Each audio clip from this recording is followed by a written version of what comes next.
I'm Bob at I Like to Make Stuff. Today I'm going to show you how to screen print your own t-shirts.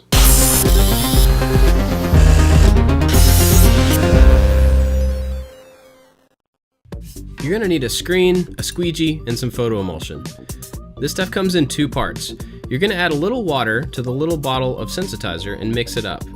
That loosens it from the sides of the bottle, and then you can pour it into the emulsion. Then you're going to mix that all together really well until it's a consistent green color.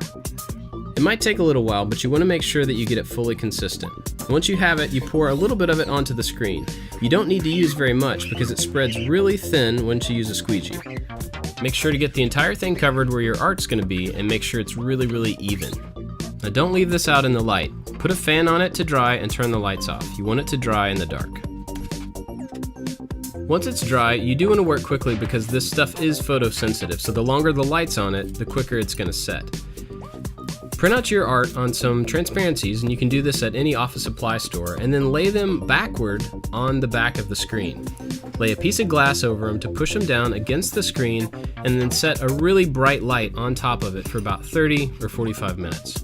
So while we're waiting on that, I want to tell you about this. In this box is a queen size mattress. Unbelievably, it fits in this box. It's made by a company called Casper, and it's a combination of memory and latex foam, and they squish it down into a bag, stick it in this box. They ship it to you, you take a tool, and you rip open the bag, and the whole mattress just inflates. If you want to watch here, you can see a video about me making a king size bed, and on that bed, we use a Casper mattress. So I've been sleeping on it since I made that video, and I can honestly say that I really love the mattress. Super comfortable. I recommend them all the time when people ask me if I actually like them or not, because I really do. The cool thing is you get one, you get to sleep on it for 100 nights. And if you don't like it for any reason, they'll come get it. So if you are looking for a mattress, I definitely suggest checking this out. Go to Casper.com. You can use the code MAKE, and that'll get you $50 off anything you order, which is pretty awesome.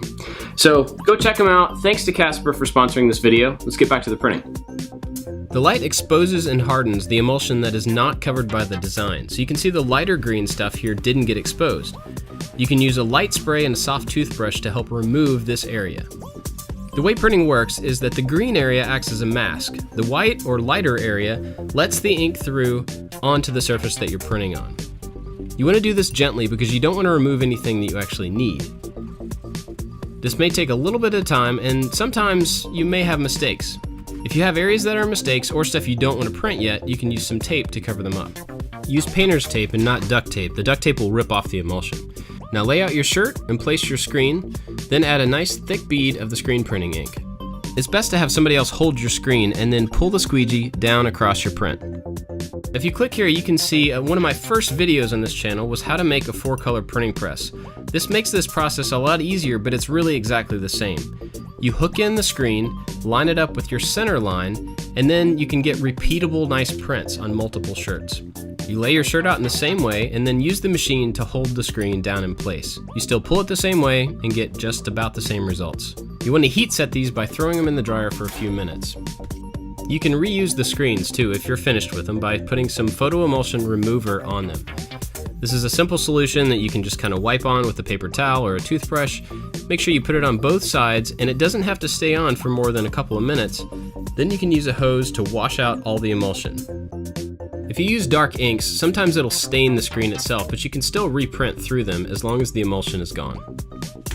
Now it takes a little bit of practice. When you do this, you may end up having some bad shirts. It takes a little while to get the feel of how hard you need to push down the squeegee and how to do it evenly, because you want to make sure that you get a really even pull so that the ink is spread evenly through the screen. So it's best to find some old t-shirts to practice on before you try to use like your nice shirts that you've purchased for this. Now screen printing works on all sorts of things. Textiles, so any kind of t-shirt, canvas bag, aprons, even hats if you can work around the shape of the hat. All sorts of stuff like that. Any kind of clothing works really well.